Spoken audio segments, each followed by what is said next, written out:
날마다 쓰는 나의 신앙일기 TV 데일리 큐티 나무향기입니다. 오늘은 출애굽기 11장 4절에서 10절을 묵상하겠습니다.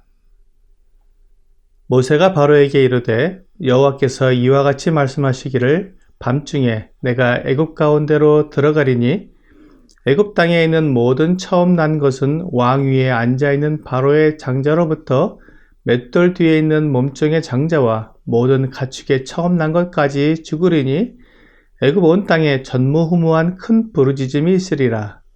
그러나 이스라엘 자손에게는 사람에게나 짐승에게나 개 한 마리도 그 혀를 움직이지 아니하리니 여호와께서 애굽 사람과 이스라엘 사이를 구별하는 줄을 너희가 알리라 하셨나니 왕의 이 모든 신하가 내게 내려와 내게 절하며 이르기를 너와 너를 따르는 온 백성은 나가라 한 후에야 내가 나가리라 하고 심히 노하여 바로에게서 나오니라.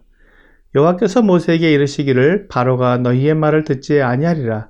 그러므로 내가 애굽 땅에서 나의 기적을 더하리라 하셨고 모세와 아론이 이 모든 기적을 바로 앞에서 행하였으나 여호와께서 바로의 마음을 완악하게 하셨으므로 그가 이스라엘 자손을 그 나라에서 보내지 아니하였더라. 하나님께서 바로에게 마지막 재앙에 대한 경고를 하셨습니다. 이 경고는 너무나 끔찍하고 두려운 경고입니다. 지금까지는 하나님께서 다른 사물을 사용해서 재앙을 내리셨지만 이번에는 하나님께서 직접 바로와 애굽 백성을 치시겠다고 하셨습니다. 하나님께서 내리시는 재앙은 생명과 관계된 재앙입니다. 하나님께서 바로와 애굽 백성들을 다 죽이실 수도 있지만 상징적으로 마다들과 짐승 중에서도 처음 태어난 것들만 죽이시겠다고 하셨습니다. 하나님의 경고는 결코 헛된 경고가 아닙니다. 무섭고 두려운 경고입니다.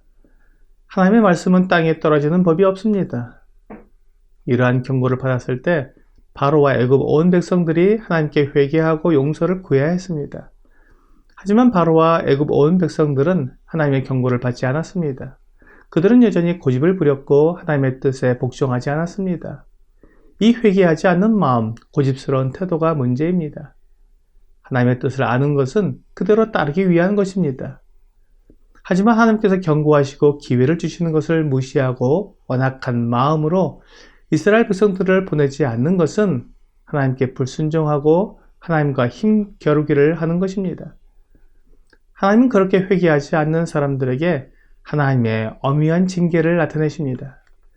정확하게 바로와 바로의 신하들과 그의 백성들에게 하나님은 징계를 내리실 것입니다. 이것을 두려워해야 합니다. 하나님의 징계의 손에 빠져들어가는 것은 너무나 두려운 일입니다. 하나님이 살아계시고 심판하시는 분이라는 것을 믿는 사람은 하나님의 징계를 두려워할 수밖에 없습니다. 그러나 하나님이 계신 것을 믿지 않고 하나님의 경고를 무시하는 사람은 하나님의 징계를 가볍게 여길 것입니다. 결국 하나님의 징계를 받는 것은 믿음의 문제입니다. 하나님을 믿는 사람은 회개함으로 징계를 피할 수 있으나 믿지 않는 사람은 회개치 않음으로 징계에 들어가게 되는 것입니다. 하나님은 이것이 하나님의 무서운 징계라는 것을 분명히 보여주시기 위해 애굽 사람들과 이스라엘 사람들을 구분하시겠다고 말씀하셨습니다. 애굽 사람들에게는 바로로부터 모든 백성에 이르기까지 예외 없이 모든 가정에 하나님의 징계하심이 내려지겠지만 이스라엘 백성들에게는 개 한 마리도 혀를 움직이지 않을 것이라고 말씀해 주셨습니다. 성경에서 개는 부정한 동물입니다. 사람들과 친근하게 지내는 동물이지만 부정한 동물입니다. 그러나 하나님께서 그 부정한 동물인 개 한 마리도 혀를 움직이지 않을 정도로 이스라엘 백성들 중에는 아무런 일도 일어나지 않을 것이라고 말씀해 주셨습니다. 이것이 하나님의 심판입니다.